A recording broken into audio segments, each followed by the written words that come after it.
Begin with the big story, and the story that will dominate college athletics in the near future, the recent House settlement, which now allows universities to pay athletes directly. Earlier this week, several ADs on the implementation committee, including Ohio State's Ross Bjork and Washington's Pat Chun, spoke to their colleagues about the next steps for their respective athletic departments. For the Big Ten's recent additions, like Chun and Washington, it's another year of change. Yet some things on Montlake remain the same, like Husky dominance in men's rowing. UW helped close its first season as a Big Ten member with the school's 21st IRA national title, a terrific finish to a year like none other for the entire athletic department, including AD Pat Chun. It went by fast. When you look back at, well, I guess, one, I think we're excited with how all of our teams competed, participated. A lot of our teams went to the postseason. Lots of change. I think that's probably what accelerated everything with all the things going on in our ecosystem. But it's been fun to be a part of a team that wants to get ahead of things, wants to plan, wants to continue to build an athletic department that's focused on our student athletes and their development. But all in all, I mean, when the motto "Big Life, Big Stage," I guess it's where Washington needs to be. It's where we want to be, and I think when we look back, we're ecstatic with what's ahead of us, especially in the Big Ten. How did you keep it all together? Because change and newness were kind of the two buzzwords. It was your first year, was the first year for Washington in the Big Ten. Jedd Fisch was just getting started. Danny Sprinkle was just getting started. So everybody was undertaking this journey together in a very new way. There was a bunch of newness in our athletic department, but I think we all embrace it, and I think we all want the challenge. I mean, the choice to go into the Big Ten was done for a lot of reasons, but probably the biggest reason is competition. We want to compete on the biggest stage. We want to compete against the best schools and the best programs and the best teams in the history of this league. We feel like I've said it before, we were a Big Ten school before we ever got into the league, just in how we're structured as a university and how we're structured athletic department. So, looking back, I think we went into this looking to embrace the challenge, and going forward, it's like, hey, this is the challenge we thought it was going to be, and that's pretty fun. Jedd Fisch in the football program had some really good moments. They also had some very close losses. They're a few plays away from being maybe an 8-win, 9-win team inside the best league in all of college football. How do you assess year one for Jedd? I remind Jedd, if we were to look back, because of the timing of when he was hired, I mean, it was really, I guess, the second last hire because of the chain reaction to Coach Saban retiring. So with the timing of it, with the portal and recruiting to where we ended up, I said, you probably would have taken this result. It's been really fun watching him really pour a foundation into this program. He's building it through recruiting, he's building it through player development, he's building it through culture shaping and leadership development. It's been fun being with a head coach that clearly is focused on the present and the future at the same time. Similar situation, obviously, for Danny Sprinkle, who had some tournament games to worry about before he took the job. And then I talked to him in the spring, and he was living out of a hotel for months on end because he had to worry about the transfer portal and getting the roster together. It was basically a brand new roster. And now, after what was something of a tough first year, they have absolutely crushed it in recruiting at one of the best transfer portal classes in the entire country, not just the Big Ten. Where do you see the trajectory of that program? The whole year one was always going to be about building foundation, trying to build an environment that's conducive for success, trying to build an environment that allows young people to be the best they're supposed to be. Clearly, the recruiting piece, what he's done with this, and in the portal, is really indicative of, the type of coach he is, the recruiter he is, the vision he's able to articulate and sell to a bunch of young people. I think we're all ecstatic with what's ahead of us in basketball, and this is a hard basketball league. It's a hard conference period, and sometimes improvement isn't shown in wins and losses. But I think this year, we're all expecting like a huge step forward in basketball, and Danny expects that too. There's a pretty big Big Ten presence in Seattle, and not just obviously now Washington fans, but fans from other schools as well. I'm curious as to the feedback that you and others in the athletic department got from those getting to see your football stadium and your basketball arena for the first time.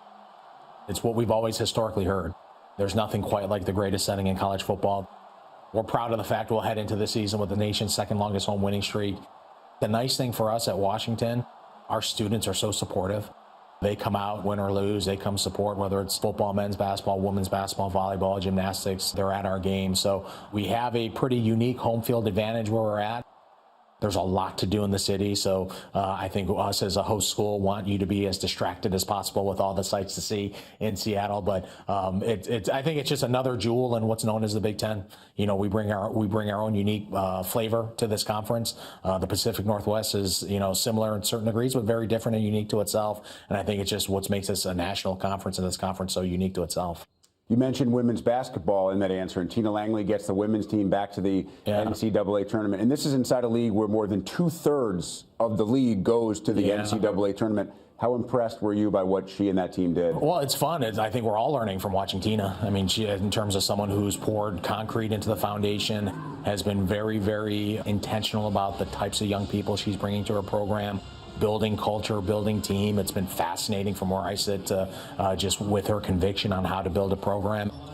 We took a huge step this year, knowing Coach Langley that, you know, she's not even close to being satisfied with a huge step. But it's really the business that we're in. She does an exceptional job of all the aspects of it takes to build a championship caliber program. You look at all the Big Ten schools, and typically they have one, if not multiple, Olympic or non-revenue sports that really help define what that university is. And for Washington, it's the famed rowing program, the defending IRA national champs on one side. I had the chance to talk with Yaz Farouk after the Windermere Cup and see video of the cut lined with literally thousands of rowing fans. They win every single boat at the Windermere, then they go to Big Tens and win every single boat at the Big Tens as well. What do those programs mean to what the Washington Athletic Department as a whole is? Well, I'll be the first to admit I was fortunate with the coaches I've inherited. Just exceptional people, people that believe in Washington, love Washington. Rowing is a good example. We call ourselves Rowing U. Books have been written, movies have been made about our rowing program. So there's also a responsibility to it. We are a rowing community in Seattle. The community takes a great pride into the sport, but it's watching these coaches. I mean, we just, our slate of coaches, I think, is exceptional. I'd argue it's probably the best slate of coaches the university's probably ever had. And, you know, that's why this year, I think there's so much optimism going into this year because you see the success we've had across the board. You see the programs that we're supposed to be building, we're building. The programs that were positioned to have success all had success, and we're all going to keep, you know, pointing our arrows in that direction and keep firing at it. Pat, let's finish with a big picture thought on Olympic sports, not just rowing, but any of the non-revenue sports, and how they'll be affected by all the changes that we've seen and more changes that are coming. Because when it comes to revenue share and NIL, the first priority for most and the first thought for most is about football and men's basketball. But they make up such a small portion overall of your student athlete community. So regardless of what all the changes come with revenue sharing and NIL, as an athletic director, how do you ensure that those other sports, the Olympic sports, are not affected in a negative way? Well, it's part of the challenge of college athletics. You know, it's where we need external help. The environment, I've been very public about it. Our current environment is broken. We need help to protect these sports. We're the only country in the world that commingles academics and athletics. The Olympic development program in this country is college athletics. As you look at what the purpose of higher ed in this country is, it's about access and opportunity. When you boil all that together, our ecosystem is about bringing all these extraordinarily talented young people that participate in all these different sports that are a true reflection about what the beauty of the University of Washington is. Our business is in a unique place right now.